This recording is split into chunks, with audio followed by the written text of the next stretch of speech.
Richard Rogers nació en Florencia en 1933. Hijo de padres anglo-italianos, su primo era el célebre arquitecto italiano Ernesto Rogers. Al estallar la Segunda Guerra Mundial, su familia se trasladó a Inglaterra, donde Richards pasó la infancia de internado en internado. Tras diplomarse en Architecture Association en Londres en el año de 1954 a 1959, donde tuvo como profesores a James Sterling y Peter Smithson, en el año de 1962 obtuvo una maestría por la Universidad de Yale en Estados Unidos. Ahí establecería una amistad con Norman Foster. A su regreso a Londres, Rogers y su entonces esposa Zoe Bromwell se asociaron con el matrimonio formado por Norman y Wendy. Foster crearon su primer estudio, Teamford. El primer proyecto del grupo consistió en diseñar la casa familiar de los padres de Sue en Cornelius, pero su construcción más ambiciosa resultó ser sin duda la fábrica Reliance Controls, que está ubicada en Swindon, Withersheen, en lo que se combinaban los preceptos heredados de Charles Hermans con nuevos intereses sociales inusuales en aquellos años. Team Ford logró notoriedad por sus diseños de alta tecnología, pese a lo cual el grupo decidió disolverse en el año de 1968. En 1967, Rogers presentó a los arquitectos británicos en Viena y París con el Dr. Roger House en Wimbledon. Un año más tarde obtuvo el premio House for Today Dub Company por el prototipo Zip-Up House, un importante hito histórico dentro del desarrollo de viviendas industrial. A finales de la década de 1970, Rogers estableció el estrecho contacto con el arquitecto italiano Renzo Piano, a quien conoció cuando ambos partían cursos en Architecture Association. Ambos decidieron asociarse y fundaron el estudio Piano y Rogers. En 1971, Piano y Rogers ganaron el concurso para la construcción del Centro Nacional de Arte y Cultura Georges Pompidou, en la capital de Francia. La construcción del edificio en el centro histórico de París se convirtió en un acontecimiento internacional por su estética industrial y por definir el papel del centro cultural industrial. El Centro Pompidou fue inaugurado por los presidentes de la República, Valéry Giscard d'Estaing, en el año 1977. Los visitantes anualmente cerca de 6 millones de personas y está considerado entre los edificios más emblemáticos del siglo XX. Acabado en el Centro Pompidou en 1977, Rogers fundó su propia empresa Richard Rogers Partnership, que integra en la actualidad 130 personas. Su estilo energético y alegre nos muestra estructuras que poseen algunas viviendas góticas al estilo Tudor, considerando al final lo que podría llamar el diseño británico, lo que ha hecho a Rogers el arquitecto más involucrado con la construcción obras gubernamentales británicas en los últimos 50 años. Es responsable de obras como la exposición del aeropuerto de Heathrow en el año 1989 y él interviniendo en el año 2008 y en la Asamblea Nacional de Gales de Cardiff, que fue construida en el año 1998 y él interviniéndola en el 2005.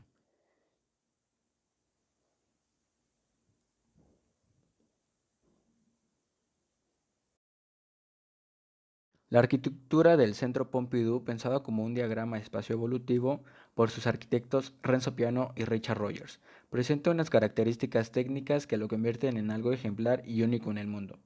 El prototipo de una nueva generación de museos, centros de cultura. Su originalidad radica principalmente en la liberación de espacios de los grandes planos interiores, plenamente dedicado a las obras y a las actividades. Cada uno ostenta una superficie de 7.500 metros cuadrados, libre de estructuras portantes, lo que le da más juego a la hora de cambiar su distribución y acondicionamiento. Gracias a la estructura portante se sitúa en el exterior del edificio, a la exteriorización de los flujos, la utilización del acero de 15.000 toneladas y de cristal, 11.000 metros de superficie, los arquitectos impusieron una superficie de un edificio precursor ya en los años de 1970, heredero de los grandes arquitectos del hierro de la era industrial. El Centro Pompidou futurista en muchos aspectos. Se inscribe en el linaje de utopía arquitectónicas de los años 1960 de Artsgram y Superestudio. El carácter innovador revolucionario incluso del edificio eleva al Centro Pompidou el rango de la arquitectura más emblemática a finales del siglo XX.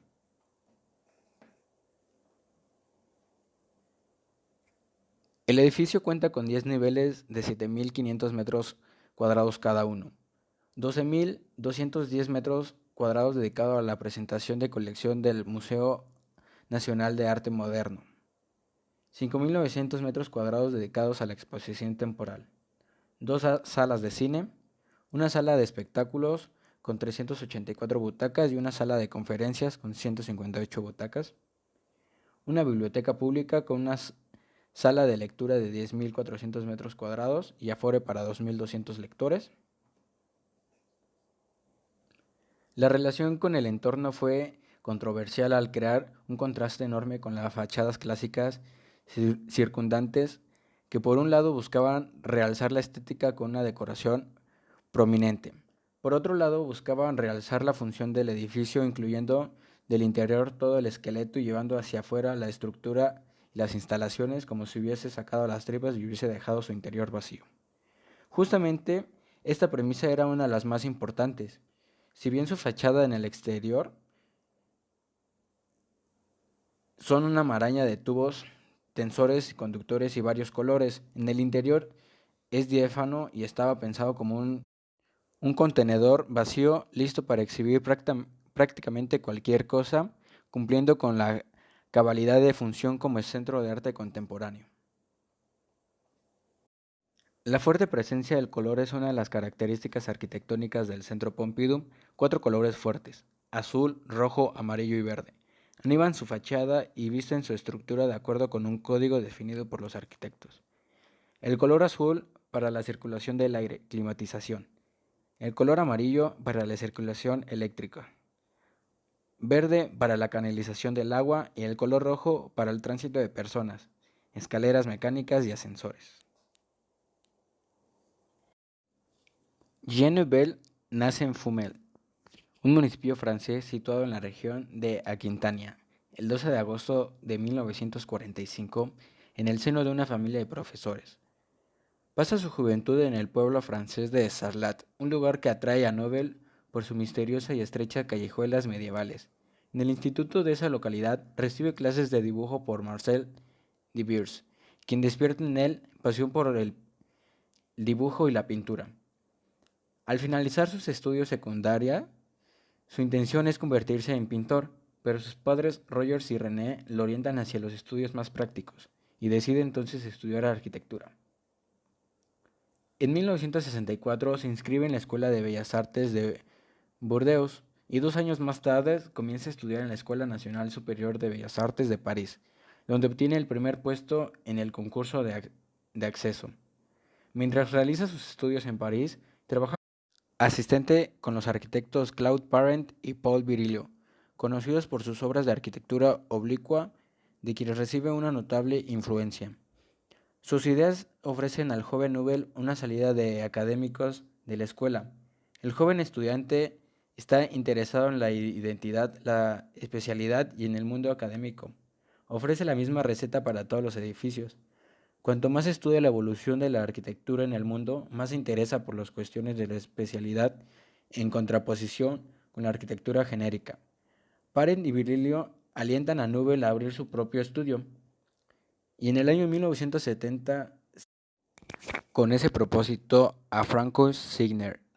Jean Nouvel participa en Viena de París en el año de 1971, gracias a la ayuda del crítico Georges Boudali, donde funda años más tarde Viena Architecture y trabaja como asesor artístico.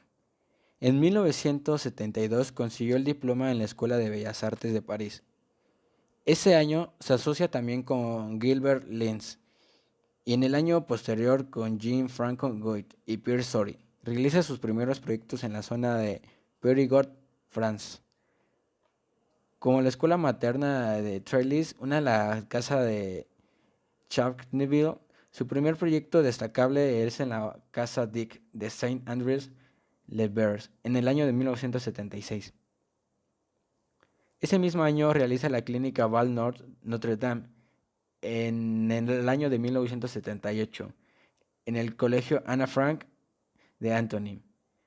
Desde sus inicios, Nouvel rechazó los esquemas rígidos de la directriz de Le Corbusier y comienza cada proyecto sin módulos preconcebidos, dado como resultado una arquitectura personal y especificada para cada lugar, que se integra de forma adecuada en el entorno.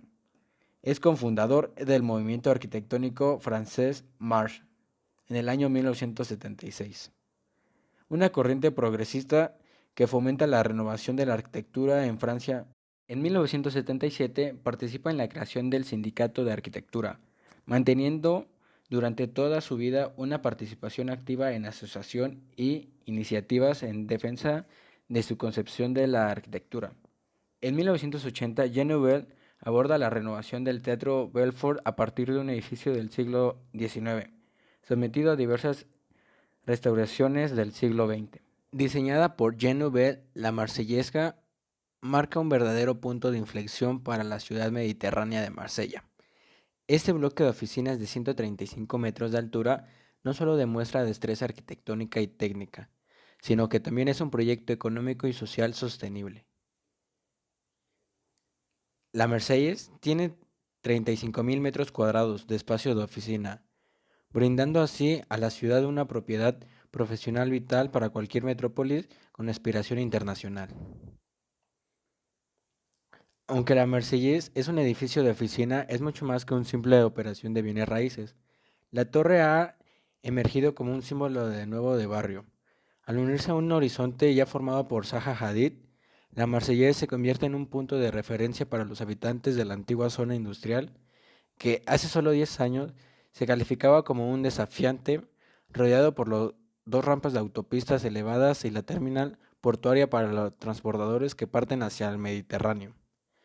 La costa de Marsella se está transformando en un lugar de cruce del centro comercial y un barrio residencial, atenido por el tranvía.